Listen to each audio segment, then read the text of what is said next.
রাজধানীর শিক্ষা ভবনে মাধ্যমিক শিক্ষা অফিসারদের হাতে শিক্ষক লাঞ্ছিত হওয়ার প্রতিবাদে ময়মনসিংহে কর্মবিরতি পালন করছেন সরকারি উচ্চ বিদ্যালয়ের শিক্ষকরা।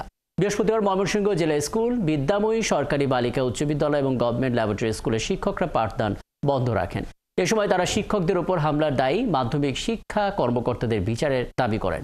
কর্মবিরতি পালন করা শিক্ষকরা জানান, উপজেলা মাধ্যমিক শিক্ষা অফিসারের পদটির 50% সরকারি মাধ্যমিক বিদ্যালয়ের শিক্ষকদের পদায়নের নিয়ম রয়েছে, কিন্তু বিভিন্ন প্রকল্প থেকে আসা কর্মকর্তাদেরকে এই পদে নিয়োগ করা হয়েছে। এ নিয়ে বিবাদের জেরে ঢাকায় শিক্ষা ভবনে সরকারি মাধ্যমিক বিদ্যালয়ে কয়েকজন শিক্ষককে এই প্রকল্প কর্মকর্তা লাঞ্ছিত করেন। এর প্রতিবাদে কর্মবিরতির কথা জানান শিক্ষকরা। আমাদের বিধান আছে, নীতিমালা আছে যে এই পদগুলোতে 50% আমাদের শিক্ষকদের মধ্য থেকে হতে হবে।